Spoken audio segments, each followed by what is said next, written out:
Hello everyone, welcome back to the channel. तो guys 10,000 world के new episode में आप सबका स्वागत है। अगर आप लोगों ने इसके प्रीवियस एपिसोड को नहीं देखा तो देख लेना, देख लिया तो अच्छी बात है। तो फिर चलिए इसके न्यू एपिसोड को अब हम स्टार्ट करते हैं। तो एपिसोड के स्टार्टिंग में हम लिन फैंग के सीनियर सिस्टर यू यिंग को देखते हैं, जो कि अपने ब्लड लाइन स्पिरिट को पूरी तरीके से एक्टिवेट कर लेती है, जो कि बहुत ही ज्यादा पावरफुल लग रहा था। इवन की दूसरी तरफ वो ओल्ड मैन पूरी तरीके से शॉक पड़ते हुए कहने लगता है, भला ये कैसे हो गया? इसका ब्लड लाइन स्पिरिट तो ट्रांसजेंड रिलम के हाफ स्टेज का है। इतना कहते हुए हम देखते हैं वो ओल्ड मैन घबराने लगता है। दूसरी तरफ हम यू यिंग को देखते हैं, जो कि काफी ज्यादा गुस्से में डायरेक्टली अपने ब्लड लाइन स्पिरिट से उस ओल्ड मैन के ऊपर अटैक कर देती है। अब उस अटैक को खुद की तरफ बढ़ता हुआ देखकर दूसरी तरफ वो ओल्ड मैन भी हेवनली दाव के एनर्जी का यूज करने लगा था, ताकि वो यू यिंग के इस अटैक को रोक सके। और हम देखते हैं वो हेवनली दाव के एनर्जी का यूज करते हुए उस अटैक को रोकने की कोशिश कर रहा था, बट उस अटैक को रोक पाना उस ओल्ड मैन के लिए बहुत ही ज्यादा मुश्किल होने लगता है। इवन कि जो भी ऑरा उस जगह पे निकल रहा था उसकी वजह से तो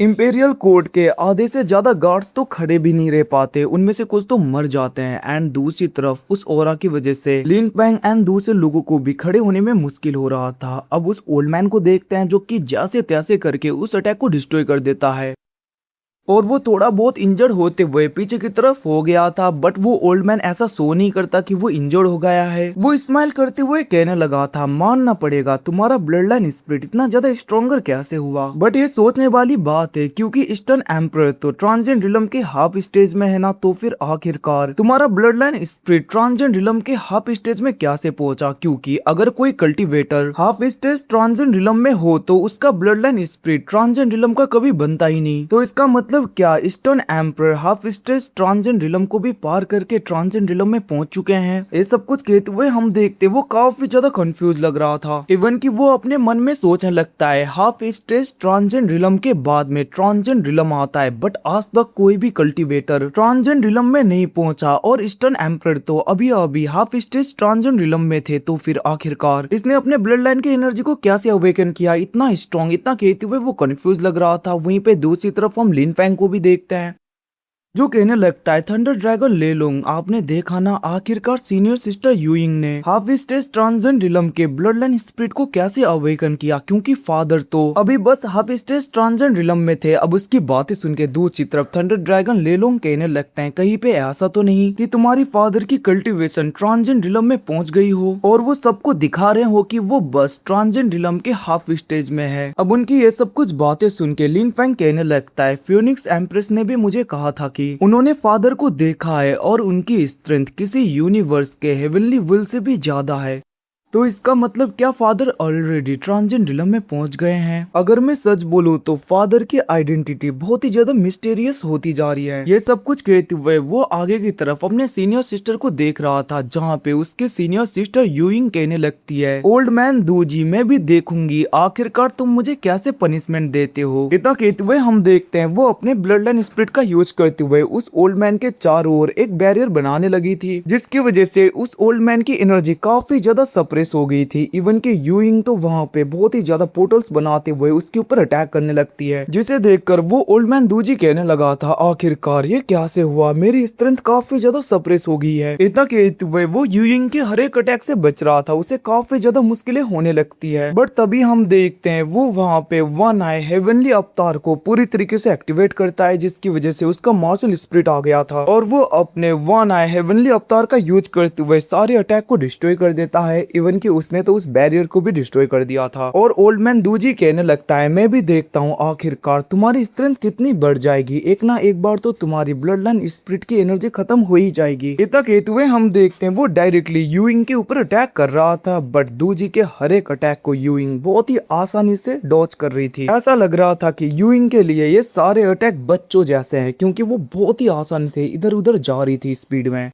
जिसे देखकर ओल्ड मैन दूजी को काफी ज्यादा गुस्सा आ रहा था और वो अपने स्ट्रेंथ को और भी ज्यादा बढ़ा देता है। बट दूसरी तरफ हम यू यिंग को देखते हैं, जो कि अपने ब्लड लाइन स्पिरिट का यूज कर रही थी और एकदम से उसका blood line spirit old man दूजी के पीछे अपीयर होता है, जिसको देखकर वो ओल्ड मैन भी डर गया था और वो जल्दी से हेवनली दाव के एनर्जी का यूज करते हुए बैरियर बनाने लगता है, जिसकी वजह से वो बैरियर वहाँ पे यू यिंग के ब्लड लाइन स्पिरिट के एनर्जी को रोक रहा था, जिसको देखकर दूसरी तरफ यू यिंग कहने लगती है, ओल्ड मैन मैं देख देखती हूँ कब तक तुम इन एनर्जी का यूज कर पाओगे। इतना कहते हुए वो अपने फ्योनिक्स मार्शल स्पिरिट का यूज करते हुए डायरेक्टली चारों ओर सील लगाने लगी थी, जिसकी वजह से हम देखते हैं हेवनली दाव के एनर्जी को उस जगह पे पूरी तरीके से सील कर दिया गया था। एंड इसीलिए ओल्ड मैन दूजी हेवनली दाव के एनर्जी का यूज नहीं कर पाता और वो कहने लगता है तुमने हेवनली दाव के सारी एनर्जी को ब्लॉक कर दिया, आखिरकार ऐसा कैसे किया। इतना कहते हुए वो गुस्सा हो रहा था। बट हम देखते हैं दूसरी तरफ लिन फैंग की सीनियर सिस्टर यूइंग उसके बातों में ज्यादा ध्यान नहीं देती और वो कहने लगती है अब तुम्हारी बारी। इतना कहते हुए वो अपने ब्लड लाइन स्पिरिट का यूज करते हुए काफी ज्यादा फ्योनिक्स से अटैक कर देती है और हम देखते हैं वो अटैक डायरेक्टली जाके उसके स्पिरिचुअल अवतार के ऊपर लग जाता है। उसे वो ओल्ड मैन दूजी रोकने की कोशिश तो करता है बट रोक नहीं पाता। उसका स्पिरिचुअल अवतार पूरी तरीके से डिस्ट्रॉय हो गया था। इवन की उसकी जो बॉडी थी वो भी इंजर्ड होते हुए पीछे हो जाती है और वो ओल्ड मैन कहने लगा था आखिरकार ये सब कुछ कैसे हो रहा है, तुम्हारा blood line spirit half stage transcend में कैसे पहुंचा। ईस्टर्न एम्परर तो अभी बस ट्रांजेंड रिलम के हाफ स्टेज में था, तो फिर इसका ब्लड लाइन इतना ज्यादा स्ट्रॉन्गर कैसे हो गया। ये सब कुछ सोचते हुए वो परेशान हो ही रहा था। बट दूसरी तरफ यूइंग उसे मौका देने वाली तो नहीं थी। वो जल्दी से अपने फ्योनिक्स मार्शल स्पिरिट्स का यूज करने लगी थी ताकि वो डायरेक्टली इसके ऊपर अटैक कर सके। अब वहाँ पे फ्योनिक्स मार्शल स्पिरिट के एनर्जी को खुद की तरफ बढ़ता हुआ देखकर वो ओल्ड मैन डर गया था और वो अपने हेवनली दाव के एनर्जी से बना हुआ किसी ट्रेजर का यूज करने लगता है, बेल टाइप का ट्रेजर जिसके अंदर वो छुप जाता है। और वहीं पे यूइंग के अटैक लगातार उस ट्रेजर के बाहर लग रहे थे एंड सारे अटैक नलीफाई होने लगते हैं। अब उस ट्रेजर को देखकर यूइंग शॉक हो गई थी और वो कहने लगती है ये तो हेवनली दाव का सेक्रेड आर्टिफैक्ट है, आखिरकार ये तुम्हारे पास में। जिसको सुन के हम देखते हैं दूसरी तरफ ओल्ड मैन दूजी कहने लगता है तुमने सही देखा, ये वही एंशिएंट ट्रेजर है। और आखिरकार यूइंग तुम्हारी इतनी ज्यादा हिम्मत, तुम अपने सुपेरियर की ऐसी बेइज्जती करो। मैं तुम्हारा सीनियर हूँ, आखिरकार मुझे बुली करने की तुम्हारी इतनी हिम्मत, अब तुम्हें पनिशमेंट मिलेगी। इतना कहते हुए हम देखते हैं वो उस जगह पे दाव बेल का यूज करने लगा था और हम देखते हैं काफी ज्यादा एनर्जी उस ट्रेजर से बाहर आने लगता है। इवन की यूइंग का जो फॉर्मेशन था जिसने उसने हेवनली दाव के एनर्जी को सील किया हुआ था वो भी पूरी तरीके से ब्रेक हो जाता है। इवन की यूइंग थोड़ी बहुत इंजर्ड होते हुए पीछे हो गई थी। दूसरी तरफ उस ट्रेजर को देखते हैं जो कि चारों ओर कुछ फॉर्मेशन टाइप का बना रहा था, मतलब कि कुछ बैरियर टाइप का बन जाता है उस जगह पे और उसके अंदर से बहुत ही ज्यादा एनर्जी बाहर की तरफ आ रही थी। अब ये सब कुछ देखकर साउटियान तो डर गया था। वो कहने लगता है ऐसा लग रहा है कि सीनियर सिस्टर हार जाएंगी। वहीं पे हम जनरल म्यू को देखते हैं जो कहने लगी थी मास्टर दूजी सच में मानना पड़ेगा, आपके पास में हेवनली दाव बेल है और आप रेपुटेशन के हिसाब से एक कॉस्मिक सीयर भी हो, तो आपकी स्ट्रेंथ को देखकर मुझे पता चल भी गया। इतना कहते हुए हम देखते हैं जनरल म्यू बहुत ज्यादा खुश हो रही थी और उसे लग रहा था कि अब इस जगह पे कोई भी यूइंग को नहीं बचा पाएगा। वहीं पे दूसरी तरफ हम जनरल सीमा को भी देखते हैं। वो कहने लगा था तो यहाँ पे जब तक मास्टर दूजी है तो हमें कोई भी टच भी नहीं कर पाएगा, क्योंकि कॉस्मिक सीयर के होते हुए गार्डियन लीग के लोग भी कुछ नहीं कर पाते। तो गाइस थोड़ी सी मिस्टेक होगी, मुझे माफ कर देना। जो ये दूजी है वो गार्डियन क्लैन से बिलोंग नहीं करता और ये एक कॉस्मिक सीयर है जो कि सारे रिलम में अच्छी तरीके से इधर उधर देखने का काम करता है। तो ये भी किसी गार्डियन लीग की तरह दूसरे लीग से बिलोंग करता है जो कि काफी ज्यादा स्ट्रॉन्गर लीग है। और मैं बता दूं इस ओल्ड मैन का कल्टिवेशन हाफ स्टेज ट्रांजेंड रिलम में है। तो गाइस ज्यादा कंफ्यूज मत होना। तो फिर चलिए एपिसोड में चलते हैं जहाँ पे हम ओल्ड मैन दूजी को देखते हैं जो की अपने एनर्जी को रिलीज कर रहा था और वो कहने लगता है आज तुम्हें कोई भी नहीं बचा पाएगा यूइंग, तुमने मेरी बहुत ज्यादा बेइज्जती कर दी, तुम्हें सबक सिखा नहीं होगा। आखिरकार खुद से ज्यादा सुपेरियर की कैसी इज्जत करते हैं। इतना कहते हुए हम देखते हैं वो अपने हेवनली दाव के बेल का यूज करने लगा था जिसकी वजह से उस जगह पे काफी ज्यादा एनर्जी आने लगता है और हम देखते हैं वहाँ पे हेवनली विल के जंजीरें आ गई थी जो कि चारों तरफ तेजी में फैलने लगे थे। इवन की उन लोगों ने तो यूइंग को भी घेर लिया था। दूसरी तरफ हम लिन फैंग को देखते हैं जिसके सर में काफी ज्यादा दर्द हो रहा था और वो कहने लगता है ऐसा लग रहा है कि मेरे सोल को पूरी तरीके से मेरे बॉडी से खींचा जा रहा है। जिसको सुन के दूसरी तरफ थंडर ड्रैगन ले लूं कहने लगते हैं तुम सब लोग जल्दी से जेड बटरफ्लाई के अंदर आ जाओ, क्योंकि ये हेवनली विल की चेनें हैं जिनसे सोल को पूरी तरीके से निकाला जाता है। जिसको सुन के हम देखते हैं उस जगह पे लिन फैंग सब लोग जेड बटरफ्लाई के अंदर आ गए थे और वहीं पे लिन फैंग घबराने लगता है। वो कहने लगा था क्या सिस्टर ये सब कुछ हैंडल कर पाएंगी। इतना कहते हुए वो थोड़ा बहुत घबराने लगता है। वहीं पे हम दूसरी तरफ यूइंग को देखते हैं। वो कहने लगी थी फर्क नहीं पड़ता, आज इस जगह पे तुम्हारे क्लैन के सारे लोग क्यों ना आ जाए, इवन की तुम हेवनली विल का भी क्यों ना यूज करो।